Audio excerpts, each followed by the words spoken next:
9월 한 주가 후딱 정신없이 돌아가고 있고 지금 전 세계도 바삐 돌아가고 있는데요. 첫 번째 가볼 나라는 어딜까요? 허준 변호사님. 바로 문화강국 우리나라부터 한번 아하, 가보시죠. 좋은데요? 네. 서울 한강의 밤하늘로 가보실 텐데요. 네. 이날은 유독 우리 서울의 밤하늘이 반짝반짝반짝 예쁘게 빛이 났다고 합니다. 네. 별들이 많이 보였을 리는 없을 것 같은데 어허. 뭐 때문에 이렇게 반짝거렸는지 영상 보면서 설명드리겠습니다. 뭘까요? 한강의 밤하늘을 빛낸 수천여 대의 드론이 만들어내는 장관입니다. 어머머머. 이번 드론쇼의 주인공은요. 세계적 열풍을 끌고 있는 영화 K-팝 데몬헌터스, 그러니까 캐대언 속의 김대현 씨가 아니라 캐릭터들이- 캐대현이에요. 네, 캐대언입니다. 아하. 남산을 배경으로 주인공들이 저 진우 모습도 보이고요. 와. 주인공들이 라면 먹고 있는 모습도 아까 나왔고요. 어머나. 갓을 쓴 사람, 아까 진우 모습 지나간 거. 그다음에 영화 속 이런 장면들이 서울의 명소들과 만나서 새롭게 탄생했습니다. 네. 올가을 선선한 바람을 맞으면서 부는 즐거움이 쏠쏠할 것 같죠? 아하. 근데 진짜 안진용 기자님 요즘은 캐대헌이 대세라서 캐대헌 모르면 안 되잖아요. 왜 제 얘기를 하고 있어요. 지금 제가 몰라요. 캐대헌을 네네. 모르면 안 되십니다. 그러니까요. 요즘 알아야죠. 네. 근데 캐대언 아는데 저 드론쇼는 몰랐다 하시는 분들이 계실 수도 그래요? 있어요. 저게 어제 뚝섬 한강공원 일대에서 벌어진 이 드론쇼입니다. 서울시가 봄과 가을에 진행하는 야간 관광 프로그램 중에 하나인데 어머나. 올가을엔 일명 이 캐대언의 인기에 힘입어서 캐대언을 주제로 한 드론 공연이 펼쳐지고 있습니다. 아니 그런데 어제 끝나서 이제 못 보는 거 아니야 그러니까요. 할 수 있는데 그렇지 않습니다. 네? 아직 남아 있습니다. 아, 그래요? 오는 13일, 20일, 26일 그리고 다음 달 18일까지 총 5차례에 걸쳐서 진행이 되니까 와. 어제 놓치신 분들 그 다음에는 꼭 가셔서 현장에서 이 즐거움을 만끽하시길 바랍니다. 대박 사건이에요. 진짜 어제로만 끝났으면 억울할 뻔했는데 진짜 이번엔 기로 메모해놓고 꼭 가보겠다 하는 생각하시는 분 많으실 것 같아요.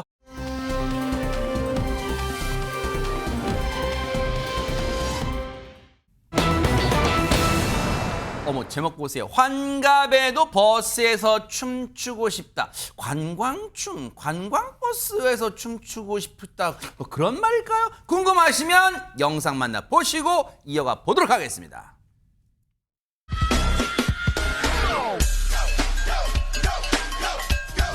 And they're like, it's better than yours, damn right. It's better than yours, I can teach you, but I have to charge. 제 이름은 백원영이고요. 나이는 59세입니다. 현재 직업은 버스 기사입니다.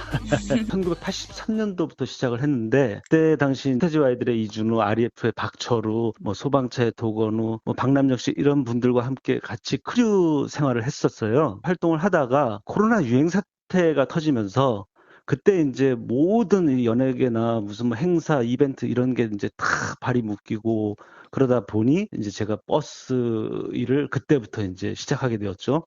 모든 춤을 내려놓고.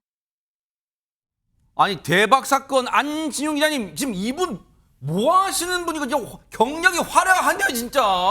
요즘 춤추는 버스 기사로 유명한 백원영 기사님입니다. 어머나. 근데 이분 알고 보니까 이 소시적에는 한가락 하시던 분이었다는 어머나, 거죠. 어머나. 방금 소개도 했는데 대한민국에서 춤으로 둘째가라면 서러운 서태지와 아이들의 이준호, 박남정, REF의 박철우 그리고 소방차의 도건우 씨와 함께 노피플이란 댄스팀 크루로 활동을 해왔다는 거죠. 진짜요? 어머나. 자, 저렇게 시민들의 눈을 즐겁게 해준 춤을 추다가 요즘은 시민의 발로 또 활동을 하고 계신데 요 앞에 맨 앞에 앉아 계신 분이네요. 그렇습니다. 그 전에 백원영 씨 어머나. 그리고 위쪽도 보면 이제 젊은 시절에 유명했던 분들의 얼굴도 볼 수 있는데 우와. 근데 왜 지금은 버스를 운전하고 있냐면은 몇 해 전 코로나19로 인해서 무대에 설 기회가 사라졌던 겁니다. 이야. 그래서 본인의 평생의 생업을 잠시 잡고 지금은 버스 운전기사로서 이 버스 운전대를 잡고 있다고 합니다. 야, 처음에는 제목 보고 여러분 오해하신 분 많죠. 아니 버스 운행 중에 춤춘단 말이야. 근데 저렇게 버스를 세워놓고 버스를 무대 삼아 춤을 추는 영상을 올리신다는 건데 근데 보세요.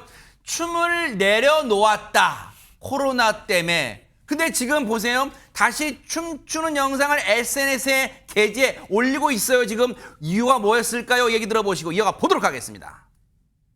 처음에는 나이 먹으면 이런 춤들을 출 수 있을까 뭐 이런 생각도 해보면서 내가 나 때는 말이야 뭐 이제 우리 아저씨들 말처럼 보여줄 것도 없고 해서 그냥 제 기록 영상으로만 남겨놓으려고 했었는데 한 개, 두 개 올리면서 어머 뭐 무슨 뭐 버스 기사가 이런 춤을 그런 호응에 재미 붙여갖고 이제 막 올리게 되고 막 처음에는 저 사람 뭐야 나이 먹고 아, 좀 주책 없다. 뭐 이렇게 보는 시선도 있고 근데 또 특이하게 재밌게 봐주는 시선도 있었는데 지금은 이제 저 양반 그러려니 하고 지금은 이제 좋게 또 많이 봐주시고 승객분들 이렇게 타시면 다들 막 알아보시고 막 같이 사진도 찍고 너무너무 좋아하시는 거예요. 뭐 버스계의 아이돌이라고 해서 그럴 때마다 저한테는 이렇게 힘든 일을 하면서도 힘이 되는 그런 어떤 용기를 준다 그럴까?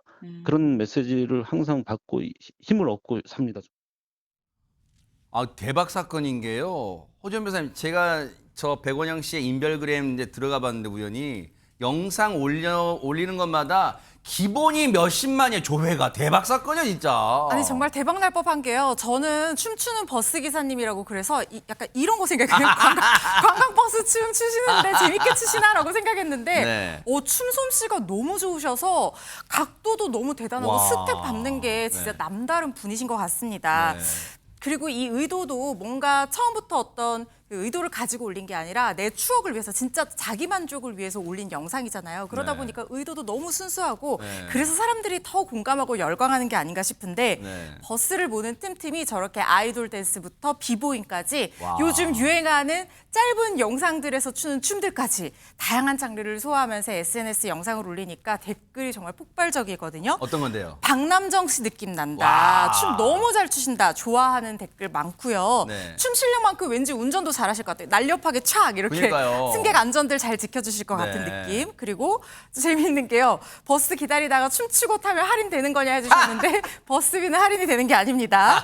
이렇게 감탄과 유머가 뒤섞인 반응들이 나오고 있고요. 아까 버스계의 아이돌 하셨는데 기사돌. 로 유명해지시지 괜찮다. 않을까라는 생각이 듭니다. 어머, 저런 비보잉도 너무 하는 거 대단해요. 대박 아. 사건. 저 어려운 동작인데 어쨌든 보세요. 버스계 아이돌로 불리고 있는 백원영 씨. 근데 여기서 그치는 게 아니라 목표가 하나 더 있답니다. 마저 얘기 들어보시고 이어가 보도록 하겠습니다. 춤추는 후배들이 대학 졸업하고 나이가 들면 다들 그만두거든요. 근데 저는 그게 조금 많이 안타깝더라고요. 내년에 60이 되는데 다른 분들한테 나이 먹어도 이렇게 할 수 있구나 하는 어떤 이제 그런 것도 되고 저는 아마 놓지 않고 끝까지 할 거고 그리고 뭐 제가 몸이 될 수 있는 한 SNS 활동은 계속 할 겁니다. 네. 요즘 우리나라가 또 코리아 K 그 문화 열풍이잖아요. 그래서 아이돌의 그 어떤 안무 그런 거를 조금씩 한번 도전해보고 싶은 생각도 듭니다.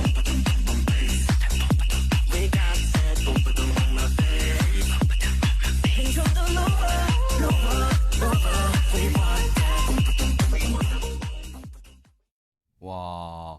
근데 하재근 평론가님 이제 아까 파핀현준 씨와도 아까 또 같이 뭐 무대에 서는 모습도 보고 왜 유명하신 파핀현준 씨랑 같이 했는데 이제 저 백원영 기사님이 뭐 어느 버스 회사에 소속돼 있는지 아니면 혹시 뭐 이 지입제로 혹시 뭐 관광버스를 혼자 운영하시는 모르겠지만 그 버스 혹시 운송업체가 있다면 그 업체 입장에서 홍보 효과는 대단할 것 같아요 지금. 예, 그 업체 입장에서도 홍보 효과가 엄청날 것 같은데 아까도 말씀하셨지만 승객분들이 버스 타시다가 다 알아보신다고 같이 와. 뭐 기념 촬영도 하고 그런다는 거예요. 네. 그렇게 알아보신다는 거는 이 버스 회사에 대해서도 당연히 홍보 효과가 있다는 얘기고 네. 인터넷에서 아까 조회수가 수십만 회씩 된다고 네. 말씀하셨잖아요. 그렇기 때문에 이런 활동이 회사 입장에서도 굉장히 도움이 될 것 같은데 와. 저 버스 기사분 당사자 입장에서도 완전히 본인이 지금 이 업에서 떠났지만 그래도 저 일을 계속하면서 자아 실현도 하는 것이고 네. 계속 화제를 받으면서 결국에는 본인이 또 다른 목표로 생각하는 네. 그 어떤 아이돌에 대한 안무 그러니까요. 이런 것까지도 하게 될 수 있지 않을까 네. 그런 생각이 듭니다. 중요한 건 진짜 뭐든지 즐기면서 할 수 있다는 게 너무 백원영 씨 보면서 그런 생각이 듭니다. 너무너무 멋진 모습이고 앞으로도 승객분들에게 유쾌함, 즐거움을 선사하는 그런 신나는 버스 기사님이 돼주시길 응원해 보도록 하겠습니다. 멋졌습니다.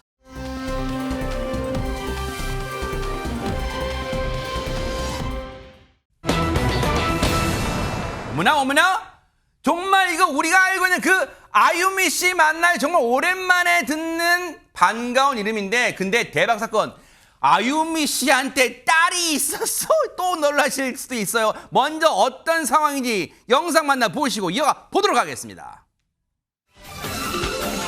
들어 잘 나가는 나 같은 여자 엉덩이가 작고 예쁜 나 같은 여자 나를 보고 흔들어봐 honey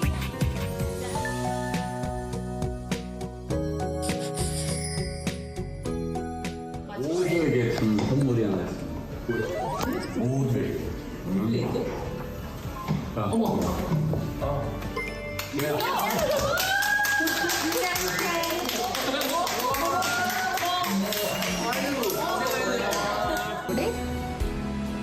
또 자는 거예요? 일어나 일어났어요 아 너무 이쁘다 부탁할게 부탁할게 상처 주지 않기를 내 맘속에 있는 하트가 와, 대박 사건. 혹시 허준 변호사님, 요새 들어 잘 나가는 나 같은 여자 이거 큐티하니 혹시 소시적인 노래방 좀 부르셨어요? 어땠어요? 제가 가장 좋아하는 노래 중에 맨날 하나였습니다. 다 좋아했대. 답해봐라라는 가사를요. 어머나. 아유미 스타일로 다떼봐라 이렇게 불러주는 게 포인트였어요. 아유미 씨 어렸을 때 진짜 귀여운 모습이었고 슈가 시절에도 너무 아름다운 그 깜찍한 이미지로 인기가 많았는데 그랬죠. 근데 저는 아유미 씨가 아기 엄마 돼서 방금 아기 안고 나오는 저 얼굴 있잖아요. 네. 저 표정이 사실 활동할 때보다 그러니까 슈가로 한창 활동할 때보다 훨씬 편안하고 아름다워진 것 같다는 그러네요, 생각이 맞아요. 들었어요. 사실 요즘에 다 출산이 좀 늦어지고 있는 경향이긴 하지만 네. 그래도 39, 뭐 늦다고 보면 늦은 나이에 예쁜 아이를 출산을 하셔서 이제 딸은 14개월 됐다고 하고요. 그리고 아유미 씨 벌써 41살이라고 합니다. 제가 20대 때 모습을 너무 잘 기억하고 있는데 네. 세월이 참 빠른 것 같아요. 네. 그런데 이번에 집을 공개를 했는데요. 아하. 이 집이 또 어마어마합니다. 왜요? 일단 올림픽 공원 근처예요. 나무와 도시가 한눈에 보이는 멋진 뷰를 자랑하는 곳이라고 하고요. 그지? 네, 살고 계시는 거 아니죠? 몰라요. 네. 한 층에 한 세대만 있는 아, 집. 그래요? 그런 평수가 엄청 넓다는 대박 거잖아요. 사건이네. 넓고 또 넓어서 끝에서 부르면은 끝에서 대답하기 잘 힘들다는 어머나. 무려 80평대 집에 산다고 하거든요. 집에서 숨바꼭질을 한다는 그 집이에요. 그런 집이에요? 네, 집에 있는데 마치 나간 줄 알았다고 어머나. 생각한다는 어떤 집일지 일단 랜선 집들이 겸해서 영상으로 집 한번 구경하고 오시죠. 네네. 장난칠 때 찍은 거 너무 귀엽다.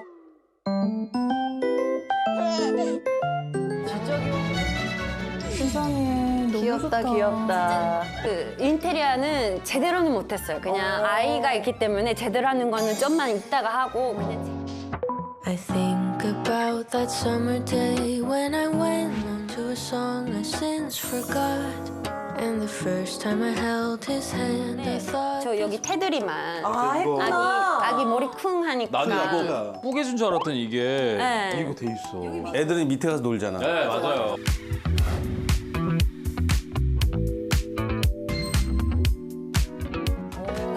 Something that's making us move, get out of groove. Oh, there's something that's making us move. So get out something, let's get out of the groove. 운기가 좀 좋아지라고 빨간색에다 빨간색. 금색을 좀 발라놨어요. 이렇게 오히려 공간을 네. 분리하니까 엄마가 네. 육아 스트레스 좀 맞아요. 덜하겠다. 그러니까 육아 끝나고 여기서 혼자 앉아서 이렇게 아, 멍 진짜? 때리기 너무 좋은 공간이니까. 근데 이거 집 넓어가지고 애가 길 잃어버리겠는데? 아니에요. 그래서.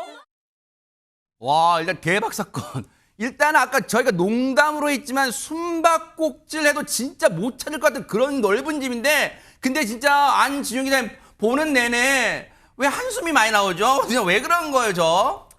부러운 거죠. 아, 그런 거네요. 그러니까 부러우니까 지신 겁니다. 아, 아이고, 부러움을 네, 지는 의문의 거죠. 일패. 네. 자, 그리고 또 하나 이 넓다 말고서는 독특했던 게 아까 빨간색 공간이 있었잖아요. 맞아요. 왜 그랬냐? 아유미 씨가 사주를 받는데 이 빨간색이 본인에게 굉장히 좋은 기운을 준다는 거죠. 그래서 화장실 이 타일 공간이에요? 그렇습니다. 화장실을 전부 다 붉은색 타일로 했고요. 또 하나 보면은 화장실과 이 샤워 공간이 분리가 된 건데 왜 그러냐? 아유미 씨가 일본에서 오래 생활을 해서 그게 익숙하기 때문에 이런 공간을 만들어 놨다고 합니다. 자, 근데 지금 많이 보셨지만 저 공간을 다 본 게 아니라는 겁니다. 그래요? 자, 아직까지도 볼 곳이 많이 있다고 하는데 특히 이 아이방 또 게스트룸이 있다고 하는데 네. 아이방이 특히 공간이 굉장히 넓습니다. 지금 보시는 바로 저곳입니다. 아이방이에요? 네, 아이방만 호텔 스위트룸만 하다고 할 수 있는데 네. 알록달록 아이의 눈높이에 맞춘 귀여운 소품들로 빼곡히 차 있고요. 그리고 벌써 딸이 한국어와 일본어 두 가지 언어를 동시에 배우고 있다고 합니다. 와. 자, 여기서 그럼 사람들이 궁금해하는 거. 네.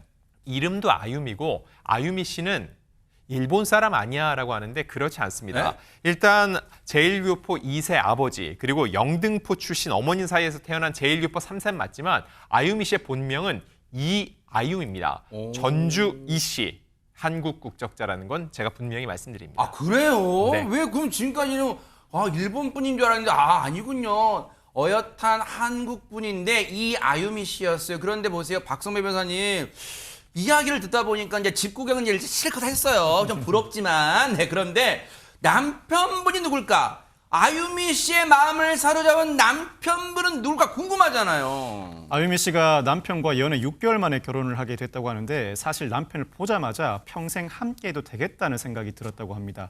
슈가 멤버 중 한 명이 소개해줬다고 하는데 이 남편은 20년 넘게 방산시장을 오가면서 일하는 포장 패키지 제조업 사업가라고 합니다. 그런데 결혼을 서두른 이유는 다른 데 있었습니다. 시부모님을 뵀을 때 너무 좋았다는 것입니다. 그럼 시부모님이 어떤 분들인가? 먼저 남편이 38대 장손입니다. 시아버지가 43년 차 방산시장의 큰손이자 터줏대감이라고 어머나. 하는데 시어머니가 장손과 맏며느리로 45년간 제사를 책임져 왔다고 합니다. 와. 아유미 씨에 따르면 현재도 제사가 1년에 5번인데 이것도 네. 많이 줄인 거라고 하고 시어머니가 45년간 무려 270번의 제사를 지내왔다고 합니다.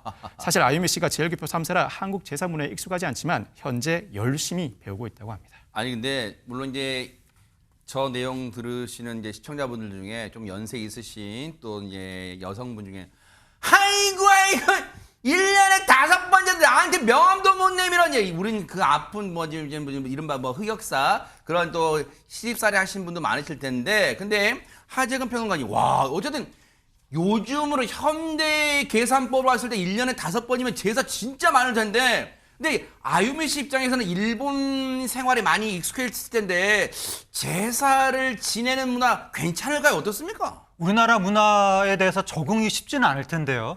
아유미 씨가 일본에서 태어났거든요. 그리고 15살 때까지 일본에서 살았거든요. 그러다가 우리나라 외할머니 댁에 놀러 왔다가 당시 H.O.T 콘서트를 보고 집으로 돌아가던 길에 길거리 캐스팅이 돼서 그래서 2002년에 한국에서 슈가 1집으로 데뷔를 한 거예요. 그 슈가로 한국에서 활동을 하다가 네. 일본으로 또 돌아갔거든요. 어허. 일본에서 머리 빡빡 깎고도 활동을 했었거든요. 그러니까 일본에서 살았던 기간이 더 많은 거예요. 네. 그러니까 우리나라 문화에 익숙하지가 않을 텐데 네. 지금 그 시어머니가 37대 장선 며느리인 거죠. 네. 시어머니가 아유미 씨가 갈 때마다 다 조금씩 알려준다고 합니다. 어허. 한 번은 뭐 이런 일도 있었다고 하는데 네. 그 첫 제사 때 아유미 씨가 네. 실수를 저질렀다고 합니다. 뭔데요? 제사 음식에 이제 칼칼하게 만들려고 고춧가루를 팍팍 뿌려서 그렇게 만들었다는 거예요, 아유미 씨가. 근데 시어머니가 딱 보시고 정색하면서 이렇게 하는 거 아니다라고 얘기했다고 합니다. 하지만 그 정색함도 이제 예쁜 손주까지 안겨드렸으니 그 정색함도 사르르 녹지 않았을까 생각되는데 아니 근데 사실 늦은 나이도 결혼했기 때문에 좀 걱정도 있지 않았을까 싶은데 얘기마저 들어보시고 이어가 보도록 하겠습니다. 두 분은 자연 임신을 네, 자연 임신. 근데 40대 쉽지 않은데 계속 노력을 하셨던 거예요? 저도 나이가 이제 점점 이제 많아지면서 아기는 사실 못 가질 수도 있겠다라는 생각은 했었어요. 네, 내 몸이 어떤지를 한번 알아보고 싶어서 산정 검사 하러 갔었어요. 근데 그때 그 제 나이보다 좀 더 나이 들게 나온 거예요. 그래서 그러면은 냉동을 하자 이렇게 생각을 해서 냉동을 올려놨어요. 지금도 올려놓은 애들이 몇 개나 있어요. 있어요? 6명 있어요. 아유 맞네. 그래가지고 나중에 하면 되겠다면서 저도 같이 이제 축구를 하니까 축구를 하고 있었는데 운동을 해서 그런지 자연으로 또 선물처럼 찾아온 거예요.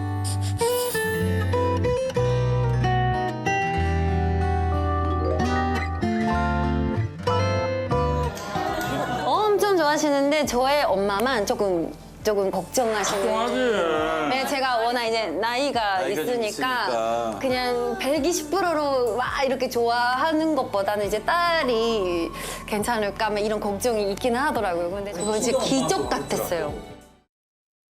최진봉 교수님, 진짜 아유미 씨하고 남편분은 애국자예요. 요즘처럼 인구절벽 시대에 맞아요. 진짜로 물론 이제 조금 이제 댁에서 특히 친정 엄마분은 걱정만 좀 하셨나 봐요. 늦은 나이 좀 이제 그럴 수밖에 출산해서. 없죠. 네. 엄마 입장에서는 자기 딸이 나이가 많아서 이제 혹시나 힘들지 않을까 그치, 이런 네. 걱정을 할 수밖에 맞아요, 없죠. 네. 뭐 아빠도 그랬을 것 같은데, 근데 더 이제 이 친정 엄마 아빠 어머니 아버지 입장에서는 더 좀 걱정되고 그래도 좀 아쉬운 게 뭐냐면 이 두 분이 다 미국에 지금 살고 계세요. 그러니까 손주를 보려면 본인들이 오시든지 아니면 아유미 씨가 아이를 데리고 비행기를 타고 일본으로 건너가야 되잖아요. 네. 자주 볼 수 없는 상황, 네. 이런 상황 때문에 좀 안타까워하신다고 하는데. 그럼에도 불구하고 늘 이렇게 소통하고 전화하고 뭐 영상 통화도 하고 이러면서 사랑이 쌓아지는 거니까 세상에. 제가 볼 때는 그런 아쉬움도 어찌 보면 손녀에 대한 사랑의 표현이 아닌가 이런 생각도 네. 듭니다. 아이고 진짜 인형같이 예쁜 따님을 두셨는데 앞으로 또 무럭무럭 자라는 육아 소식도 좀 들려주시길 기대해 보도록 하겠습니다.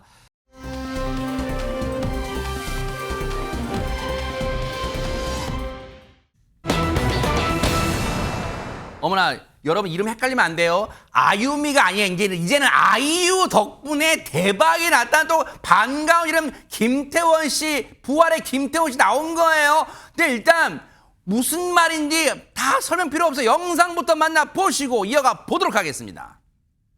보시면 안 되고 돈이 따라오죠. 이 음악이 100%될 거야 하는 곡은 없어요. 맞아. 던졌는데 뭐 의외로 뭐 15년 후에 뜬다든가 추억에 관한 얘기이기 때문에 예를 들면 이런 거예요. 부활이 네버엔딩 스토리라는 명곡이 있었잖아요.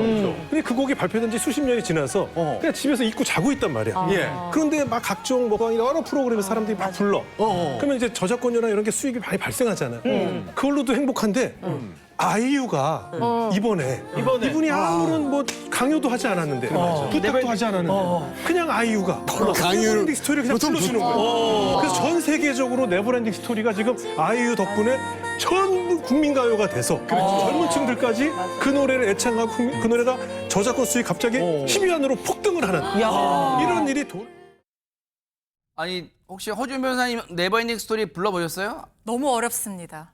너무 어려워. 저는 그쵸? 부활의 맞아요. 사랑할수록을 좋아하거든요. 그리워하면 언젠가 만나게 되는 낮춰야 돼. 길을 낮춰야 돼요. 너무 올라가요. 근데 어쨌든 이 네버엔딩 스토리 안지용 기자님 요걸로 저작권료 수입 탑 10. 그럼 이건 대박. 대박이에요? 근데 그것만으로 치부하기엔 김태원 씨는 이미 대단한 저작권료를 챙기고 계신 분입니다. 그래요? 저작권협회에 등록된 곡만 해도 지금도 300곡이 넘는데 왜냐면 이분이 부활 이 밴드의 기타리스트뿐만 아니라 지금 허주현 변호사가 얘기한 사랑할수록을 비롯해서 대다수의 노래를 직접 다 만든 저작권자이기 대박 때문입니다. 사건이다. 자, 그러면 어느 정도 들어오느냐? 네. 저작권료가 많이 들어올 때는 한 달에 1억 넘게 들어온다고 합니다. 한 달에 1억이요? 연봉 아닙니다. 월급으로 1억 넘게 들어온 적도 대박 있다고 사건. 하고요. 자, 그러다 보니까 저작권을 팔라는 사람도 있어요. 왜냐면 요즘 저작권을 주식 형태로 이렇게 그거 있더라고요. 주고받는 그 서비스도 있거든요. 네네네. 하지만 김태원 씨는 자녀들에게 물려주기 위해서 팔지 않는다고 하는데 저작권이라는 게 사후 70년까지 보장이 됩니다. 와, 대박 사건. 그러니까 자녀들까지도 다 하고 그 손주들까지 물려줄 정도로 굉장히 길게 보장이 된다는 와. 거죠. 자, 그런데 네. 안 그래도 이렇게 저작권료를 많이 받는 김태원 씨, 아이유 씨가 지난 5월에 네버엔딩을 리메이크하면서 그야말로 대박이 난 겁니다. 네. 이 노래를 직접 작사 작곡을 했는데 원래 그 가수는 노래 제목 따라간다고 하거든요. 네. 네버엔딩 스토리. 이제는 네버엔딩 저작권료가 되고 있는 거죠. 저는 저 뮤직비디오 한번 봤는데 그냥 영화 같더라고요. 진짜 뮤직비디오가 진짜 너무너무 잔잔하고 특히 음악이 정말 찰떡 호흡으로 어울리던데 근데 보세요. 부활과 아이유 씨 노래 색깔로만 보면 너무너무 다른데 어떻게 이렇게 찰떡 호흡이 이루어질 수 있었을까요? 이 얘기 좀 들어보시고 이어가 보도록 하겠습니다. 언젠가 만나게 되는 어느 영화와 같은 일들이 이루어져 가기를 힘겨운 날에 너를 지킬 수 없었던 아름다운 시절 속에 머문 그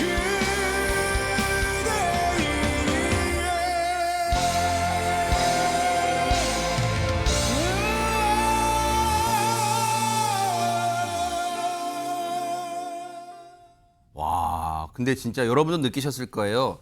누가 부르느냐에 따라 같은 곡인데 느낌 팍 다른데 혹시 하재근 평론가님 개인적으로 아이유 씨 버전 또는 박완규 씨 버전 어느 더 점수를 주시고 싶으세요? 뭔가 이 애잔하고 순수한 듯한 느낌이 첫사랑을 떠올리게 하는 느낌이 아이유 씨 노래에서 그런 느낌이 좀 예뻐서 좋아하네. 예뻐서 그냥 예뻐서 좋아한다 맞아. 진짜. 근데 네. 뮤직비디오 역할도 큰데 네. 옛날에 그 한석규 씨, 심은하 씨 나왔던 8월의 크리스마스 그 영화를 그대로 모티브로 해서 뮤직비디오를 만든 거거든요. 네. 그렇다 보니까 많은 사람들이 옛 추억을 떠올리면서 저 노래에 지금 빠져드는 거예요. 네. 그러면서 사람들이 빠져들면 빠져들수록 그 김태원 씨 저작권료가 올라가는 거죠. 김태원 씨한테는 아이유 씨 노래 소리가 너무나 좋게 들릴 것 같고 김태원 씨가 뭐라고 그랬냐면 깜짝 놀랐다. 아이유 씨 노래 부르는 거 듣고 감정을 아주 다른 색깔로 오묘하게 표현했다.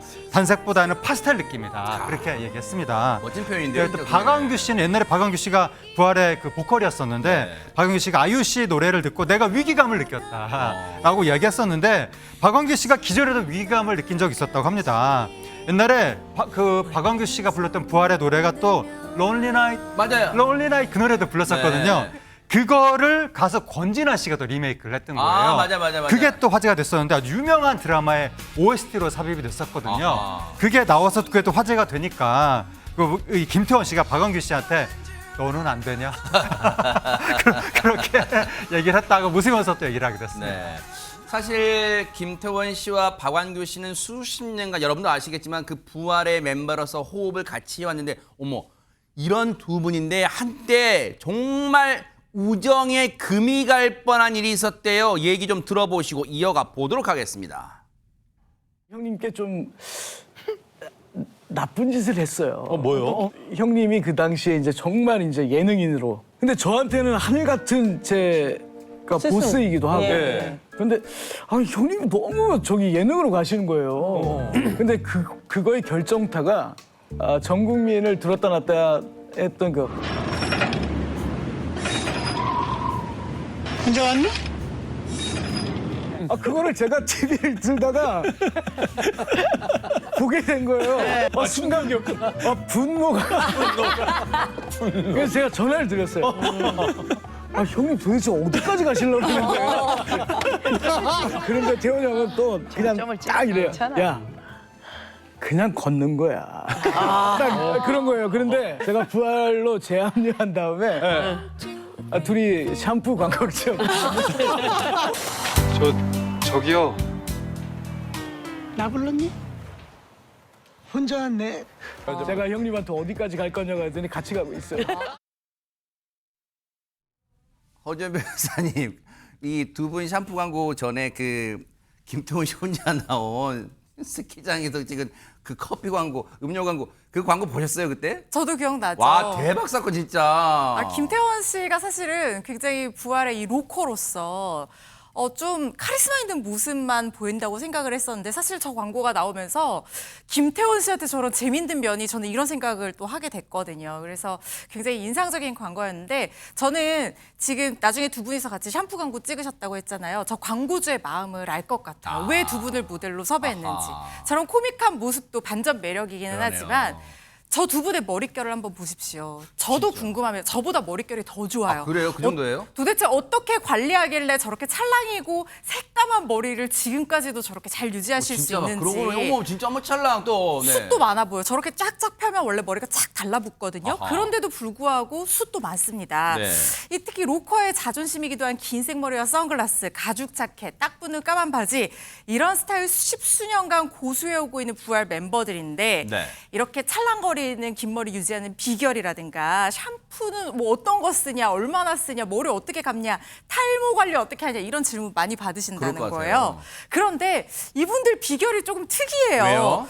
일단 박완규 씨 같은 경우에는 샴푸를 6번을 짜서 쓰신다는 거예요. 한 번 머리를 감을 때 와. 2번을 나눠서. 그러니까 아마 3번에서 한번 애벌로 한번 감으시고 나머지 또 3번에서 헹굼으로 또 감으시고 이야. 이렇게 하시는 것 같은데 이게 머릿결에 좋은 건가 저는 이런 생각이 일단 들고 네. 그리고 김태원 씨는 네. 탈모 예방 비결로 비누를 쓰신다고 어머나? 합니다. 샴푸가 아니라 비누를 사용해서 머리를 감으신다는 거예요. 독특한데요?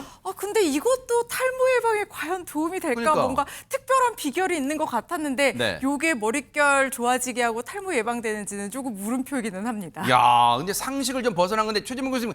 근데 저랬던 그 두 분 샴푸 광고도 찍었던 분이 요즘은 샴푸 광고에서 볼 수가 없어요. 대부분 이제 배우분들이 다 이제 맞아요. 장악하고 있잖아요. 그렇죠. 네. 그래서 이제 오늘 김태훈 씨가 그런 얘기를 했다는 의제는요. 커피나 인삼 광고를 좀 하고 싶다 그랬대요.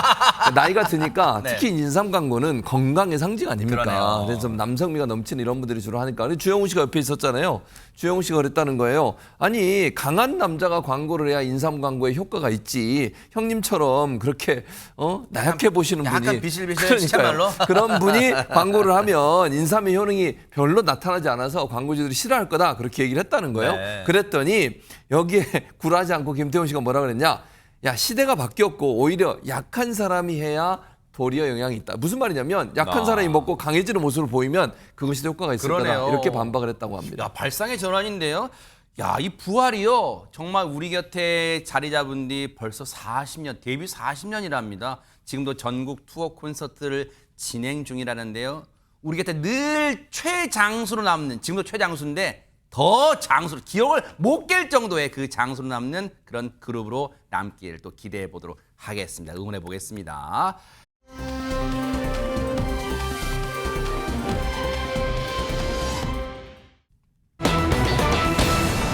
어머나 제목 보세요. 뭔가 지금 제목만 봐도 심상치 않은 상황이 벌어진 것 같은데요. 하재근 평론가님. 예, 이게 이제 당시 어떤 사고가 벌어졌던 건데 지난달 18일 오후에 서울 양천구의 한 도로를 달리던 SUV 차량이 갑자기 인도 위로 올라간 사건이 벌어진 겁니다. 어머나. 당시 모습 영상으로 보시겠습니다. 네네.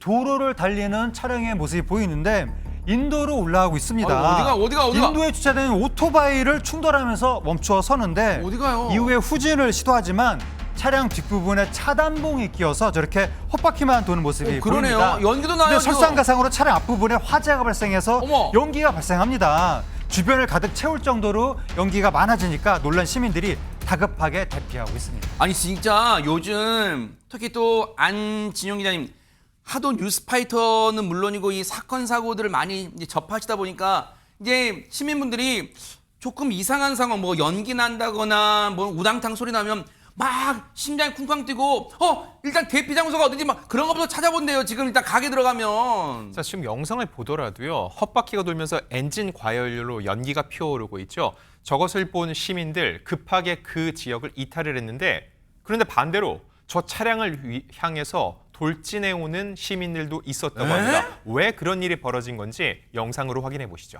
도망가야지 왜 달려와요? 자, 사고 차량으로 뛰어간 시민 뭐라는 걸까요?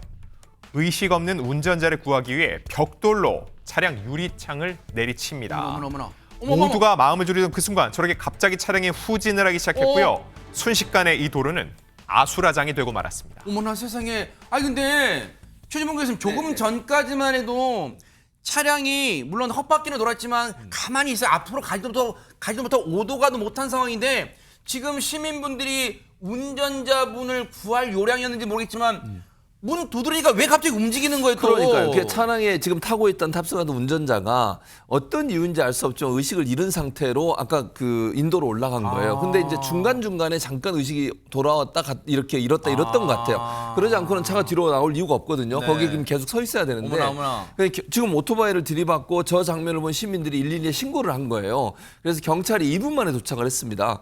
그런데 이제 아까 보신 것처럼 시민이 어떻게든지 이 사람을 구해내려고 벽돌로 유리창을 깼지만 깨지는 상황에서 차가 뒤로 또 후진을 하는 바람에 더 이상 진행을 못했고요.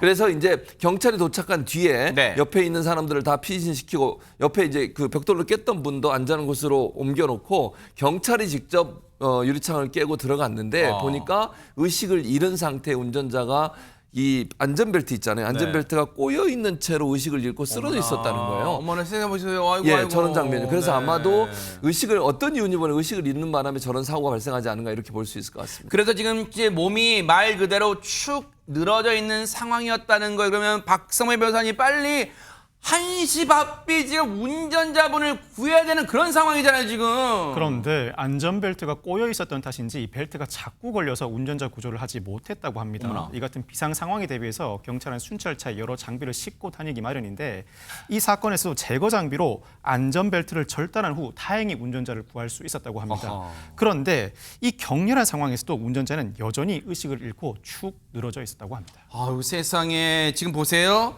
저런 상황에서 지금 의식을 잃고 축 늘어진 상황이에요. 지금 뭔가 지금 빨리 뭐 심폐소생술이도 우리가 영상 통해 사고 영상 통해서 늘 봐왔던 그런 조치가 취해져야 되는 거 아닌가 좀 일촉즉발 그런 순간이잖아요. 그런데 저 의식을 잃고 축 늘어져 있던 운전자 어머 세상에 반전의 상황이 펼쳐졌다는데요. 얘기 좀 들어보시고 이어가 보도록 하겠습니다. 안전한 지역으로 이렇게 운전자분을 옮겼는데 탄 냄새랑 소화기 냄새가 많이 나는 상황인데도 그 운전자분한테도 술 냄새가 딱 한 번에 나더라고요. 그래서 이거는 지병이나 건강상의 문제도 있을 수 있겠지만 음주운전도 의심된다 이렇게 저희가 판단을 했었고요.